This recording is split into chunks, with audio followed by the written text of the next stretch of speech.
Before we get to the movie, I have a viewer comment, Naipoor Pictures. What story from H.P. Lovecraft that you think would make a great movie if given a proper budget, director, and cast? The H.P. Lovecraft story that terrified me the most is The Rats in the Walls. And I think you could make it into a good movie because it's basically a haunted house story. I forget the name of it, but it's this one of man goes to visit an artist friend of his, and his artist works down in a dark cellar, and he draws his horrifying paintings. Is it Pickman's Model? Pickman's Model, yeah, that's it. And you don't really see what the monsters are other than in the paintings. You just hear them nearby. That Guillermo del Toro series, Cabinet of Curiosities, he does Pickman's Model as one of the episodes. Oh, well then, my wish is granted. Yeah, Crispin Glover is Pickman. Oh, he has a very strange accent. Crispin Glover is an actor. He spent his career saying, I'll allow it. Yeah, right. I really hate that Lovecraft's racism is so much on the page. It kind of can't be dismissed or ignored. Yeah. Which is really too bad because he's a singular author in the history of words. He is just so over the top with his racism that it's almost amusing. God, you don't like Welsh people. It's not forgivable. It's far from being forgivable. Yeah, of course. He puts his ignorance on display to his own detriment. Yeah. But anyway, Rats in the Walls. The ending of that story. Woo. I've got a bunch of movies that I've never seen before. You don't know what they are. Every episode, I'm going to spring one on you. It might be good. It might be bad. We'll watch it and talk about it. Welcome to the basement.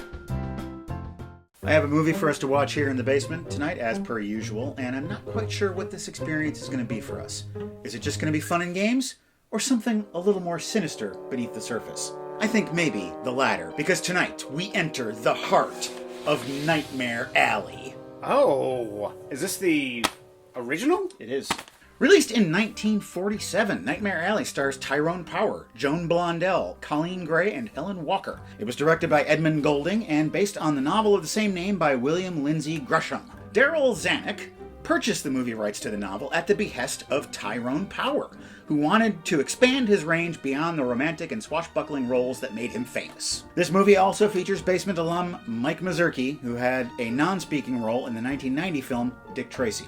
Today, maybe he'll talk. I've already learned something tonight. Yes. Because I've been calling the guy Tyrone Powers all my life. He just has the one. Just the one power. We are going to the carnival tonight, but you know, those carnival games can get kind of seedy sometimes. I think maybe you require entertainment that's a little more high class. Oh, gentlemen's games. Read what it says below. Roll the dice, name your price. I don't know what that means. Look at that. It's your own portable casino. Oh, yeah. I'm going to teach my boys how to gamble. There you go. They're going to be my retirement fund. Well, present your ticket to the carnival barker and come on over to the old leather couch where the main attraction will be Nightmare Alley. Oh, Nightmare Alley, an alley where I'm constantly late for play practice. Come on, come all down to the carnival. They got sword swallowers, they got strong men, they've got the geek. It is being presented solely in the interests of education and science. And geek shaming. More beast than human, the geek eats live chickens and does all kinds of crazy stuff. Geek is one of our biggest draws, but a lot of performers won't work a show that carries one. Someone ought to call the GCLU on this place, the Geek Civil Liberties Union. And there's Stan Carlisle. He's an ambitious young man, and he's taken a liking to Xena, the miracle woman. She's a mentalist. Does any of you want to ask me a personal question? Mr. Stanton will now pass among you with little cards and envelopes. When was the last time you were truly in love? Write what's in your heart. Will do. Blood. I see that Mr. Stanton has a good handful of questions. Hand these questions over. These are all just confessions of murder. Boy, you people are really something. Not even questions. These are statements.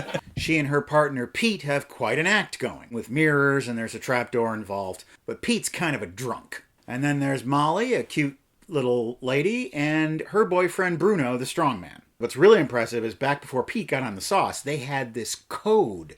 A word code between the two of them.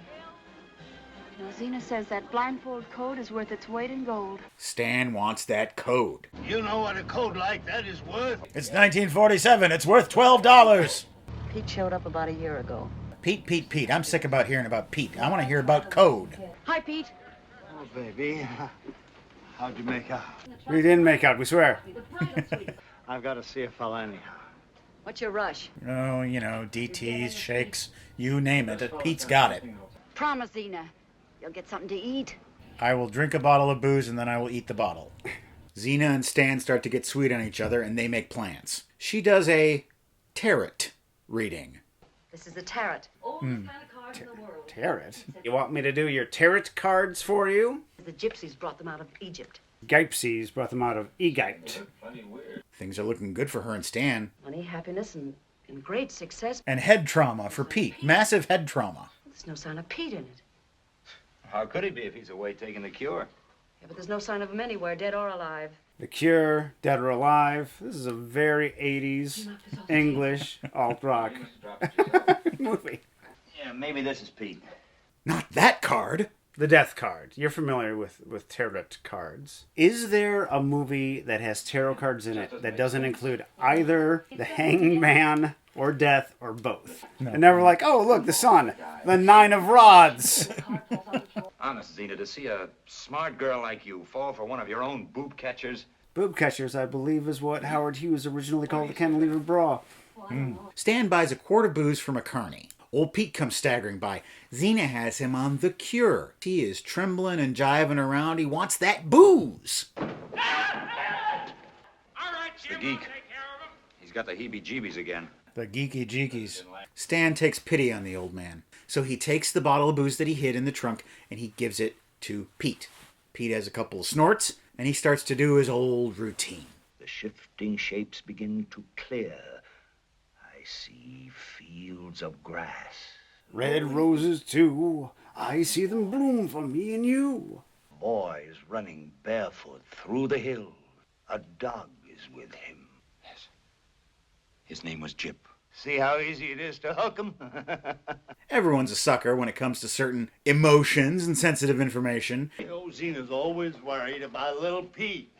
I'll just be down here in my grave. What are you going to do now? Take a little snooze, take a little drink. Get down tonight. Get down tonight. The next morning. Charlie, Hi, Molly. where's Stan? Stan, he's out there.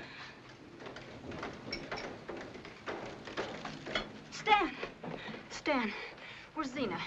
She's over there. Xena, where's Pete? Pete is found dead. This is the wood alcohol I use for burning my envelopes. That's poison. You can't drink that and live. Pete says nothing. Stan realizes that he gave Pete the wrong bottle. Accidentally or on purpose? For Pete, there will be no repeat. But now that Pete's dead, Stan gets a step up. He and Xena can do their act. How about we use the code? What have I here? A gold earring. One night, the local marshal shows up. I'm closing this place down because I hear you have an illegal geek act. This town is too nice for a carnival. Stan decides to use a few of the skills that he learned from Pete and a few of the skills that he just has because he's a slick customer. But I hear malicious tongues out there. They're going, Thank you for stopping by tonight. Meanwhile, Stan has become sweet on Molly. You're terrific. Bull, you're terrible. You just proved it. We work together. We have to talk to HR now. We know the code together. We should go off and do the act. Everyone's really impressed with Stan. I always knew you was a born mentalist. Stan, we ought to give you a swell nickname. How about Stan the person? But Xena and Bruno soon find out that Molly and Stan are fooling around. They're not too happy about it. Stan and Molly get married. They do their new act at this fancy hotel. He's a blindfolded psychic, and using a series of emphases and word order tricks, he can basically figure out anything that Molly's trying to communicate. Is the young man my daughter has written to me about worthy of her? Was that your question? Word for word.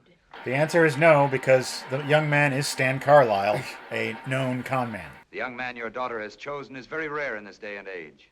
He is a merman. They don't realize what's happening, except for one woman, Lilith Ritter. She knows that it's a code. I want to talk to you. Come by my office. She is a psychiatrist. What did you want to see me about? My friends and I were very much impressed with your performance the other evening. Why is she dressed like a concierge? You ever been psychoanalyzed? No. I saw one in a murder movie once. A murder movie. A murder movie. They were still making up the terms back then. I think he watched a snuff film. After he let himself out, he let himself back in. While she's giving a session to this old woman. I'm not to be disturbed under any circumstances. So don't tell me any scary campfire stories or show me gross pictures of accidents. I'm not to be disturbed. She records all of the sessions onto a record. Hey, you and me, we're not that different. We tell people what they want to hear. And with that stuff you've recorded, you have no idea what I could do with it. Will you get out of here? I should have known you were that kind of... Takes one to catch one. Smell you later. And he would. He would smell her later. Stan and Molly get some visitors. It's Xena and Bruno. There's no hard feelings about the whole thing. We just want to see our friends again. And Xena does a tarot reading. Tarot cards. Now I'm going to be stuck saying this. I'm going to make this mistake out in real life sometime soon, man. And then what happens? Then I'm that guy. Oh, it's bad news. Hangman. Oh, get that hangman away from me. It reminds me of nothing. Ugh. I know what I'm doing. I don't need any help from a couple of cheap carnival freaks. Speaking of which, the geek, he's in the bathroom. He wanted it to be a surprise when he got in the shower. Now it's a little awkward. He'll show himself out. Oh, there's one on the floor. Hanged man. That's why I'm not a psychic. Yeah. I can't tell these things. He gets a late night massage from this homunculus. What does the guy use? It's wood alcohol. Oh, get that off me. It reminds me of nothing. And he goes out in the night To see Lilith at her apartment. unloads the whole Pete situation on her. That's quite natural. We call it total recall. Now, get your ass to Mars. Get your ass to Mars. You never told Zeno or anybody else about giving Pete that bottle? You think I'm crazy? No, I think you totally murdered Pete. Under the circumstances. Stan and Molly are doing their act. There's this old lady, Addie Peabody. She asks a question about a deceased loved one. I see someone standing between me and that lady. The figure is very dim. Stupid, even. Stan pretends to see the ghost of the woman. Chicago, Illinois. Stanton Carlisle, known as the Great Stanton Nightclub Mentalist, fell into a deep trance during his act in a nightclub. Next up, the actual news. This woman is impressed. She talks to Mr. Grindle. Ezra Grindle, if that's your real name. This guy is legit. You should give him money. Well, that's nothing but horse bucky, or whatever they used to say back then. I've seen him work, and I grant you he has personality and flair. Unlike me. Do you think you could arrange for me to see him privately? I don't see why not, Mr. Grindle. It's obvious we can't get anywhere with Mrs. Peabody. Well, get him on the phone now. Okay, I'll go do it right now, Mr. Grindle. Stan goes to see Lilith later at the docks. She's on her speedboat because they've been in cahoots. He just went and met with Mr. Grindle and fed him all of the secret information that there's no way he could have known it, and Grindle is on the hook. Here's $150,000. There's one catch. Grindle will give him all the money that he wants, but he wants to actually see this dead girl, Dory. Molly's a young lady. Stan goes and tries to convince her to do it. She doesn't want to do it. You and all that talk of yours about love. You were going to be such a good wife to me. Be a good wife. Be a good wife. She doesn't like what Stan's been doing. What he's been doing has been in defiance of God because he's up there talking like a preacher. Grindle and Stan are in Grindle's grotto. Who's that? Dory. She's wearing old-time clothes. It's gotta be her. Dory. I've found Dory. He wants to go near her, but Stan tells him no. Neil. No, I'm not Neil. I'm Ezra. This is a sacred place now. You have to be reverent. And praise the Lord and all that jiggity jive. Dory. Quiet.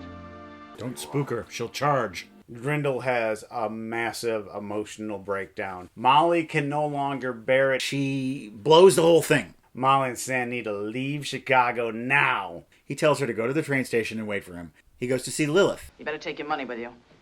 Because I don't want anything to do with it. That's right here behind this Nazi gold. Goodbye, Stan.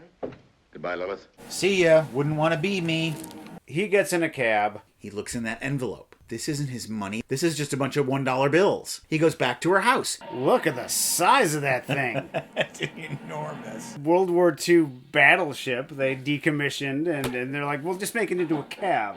He breaks in. Where's the rest of my money? What money? And I swear that the gas lights aren't dimming in here, because I'm totally screwing you over right now. I've been treating you for delusions, and now you've broken into my house, and Stan starts to kind of doubt his own mind. He gets out of there. Goes to the train station. Zena wasn't so far off after all. Zena and her boob catchers.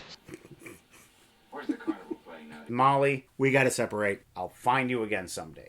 What about you? Where are you going? Someplace that has uncaught boobs. He's in another town at a cheap hotel. Oh, he's gotta be in a bad place with that type of piano music playing. He starts drinking. And lickety-split, he becomes a hobo. Riding the rails, he's riding the blind. Doing Pete's old act for the rest of the down-and-out fellows. The dog is with him. Yeah. His name is Don. Hey, see how easy it is to hook him? No, don't tell them. Convince them that you're legit, and then you can have an army of hobos at your disposal who will do your every command. Oh, there's a train we gotta catch. If you miss this one, there's a 10:14. Stan goes to a carnival. Hey, I'm a mentalist. I can do stuff. I can read tarot cards. You're a booze hound. Wait a minute. Come on in. Have some booze. Got a little job for you. You ever heard of a geek? Yeah, I know all about being a geek. I was made for it. And so that's how he ends up a geek. Molly is working at the same carnival. Stan, the geek, in full geek mode, goes off the rails because he's so drunk. And he's running around, causing a ruckus. No, that's my geek. Come back to Molly. I've been waiting for you, Stan. We could be together, Stan. Don't be a geek. Molly?